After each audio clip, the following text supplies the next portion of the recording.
Welcome back to Blatherskite, Movies with Mike edition. And today we're going to break down F9, the Fast Saga, and all of its ridiculousness.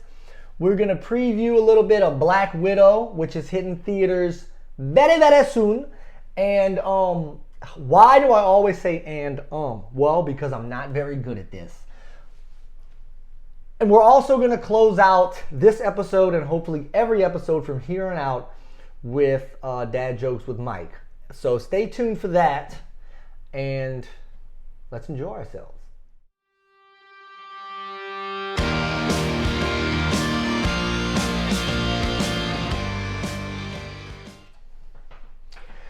So the first thing we're going to do is we're going to review F9, the Fast Saga. This movie is insane. It's ridiculous. It's over the top. It's unbelievable. It is very funny, though. They got some good funny bits in it, but it's, you know, the action in it is glorious. You know, the movie even makes fun of itself in the sense that they've been through so many of these missions so many times over, and some of these people haven't died. Now, some of them have died off in this, I don't know what to call it, an anthology, this series. They've introduced now John Cena as Jacob Toretto, the brother of Dominic, who we have not heard about through 8 movies, which, you know, right off the bat, is kind of insane considering that the movies pride themselves on family, and they never mentioned him this entire time. But it does all come together. They have a lot of backstory in there explaining where Jacob comes from and why he hasn't been in the movies up until this point. And I think they did a pretty good job of it. On that note,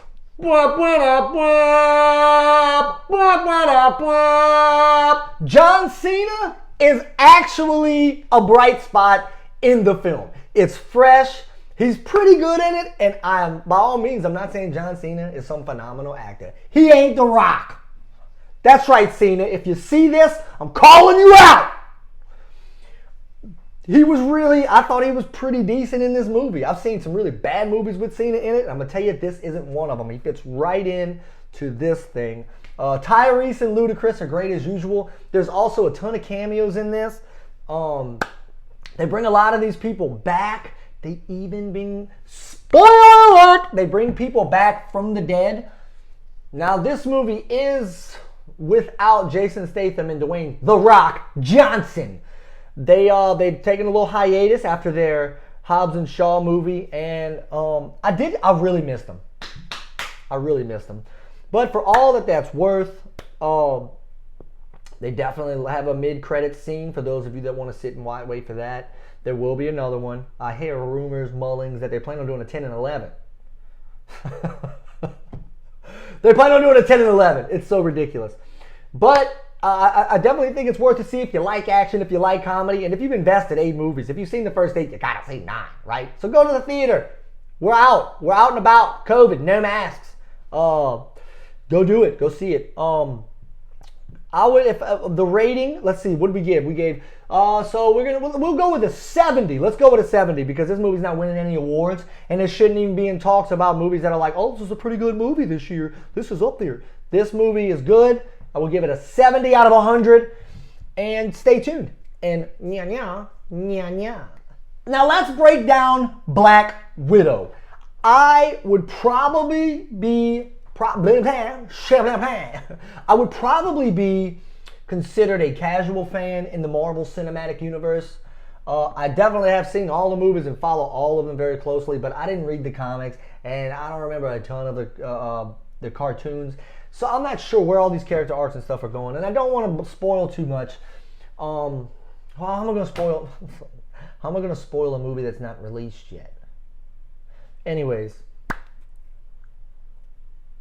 I'm just talking a lot of Blatherskite. Ha! They killed off Black Widow far too early, as in they should have never killed Scarlett Johansson. But we've been waiting for this. We've been waiting for her. I guess you'd call it an origin story. Let's get a little bit of her past. Let's figure out what kind of assassin things she did, you know, and how she came to be good and eventually joined the Avengers. You better believe there's going to be a post-credit scene in that. And if there's not, I'm going to throw something at the screen. Maybe an empty popcorn bucket to where I don't get in trouble. I could just pick it up and throw it away on my way out. Anyways, super stoked about that. This is all leading in. You got Loki going on. I'm not even going to get into that right now. That's an amazing show. Go watch that. You got Black Widow. You got tons of stuff coming out there. Shang-Chi and the Rings or whatever it's called. But it's going to be very exciting. That's a lot of fun. So we definitely want to go see that opening night. Shoot into my DMs. Meet you there. That's going to wrap things up here at Movies with Mike here on Blatherskite today. Make sure you're following @Boot Crew Media. We got a new Facebook page up. Go find that if I haven't already invited you. And follow me @Mike Bergeron on Instagram and Twitter. What else is there to say? We have these Third and Taysom shirts. Only available through Boot Crew Media. Get them while they last. Definitely got some big things going on. Oh, and the joke of the day. You know, my kids have been telling me they want a cat for Christmas. Normally I do a turkey, but hey, if it'll make them happy. Y'all have a good one.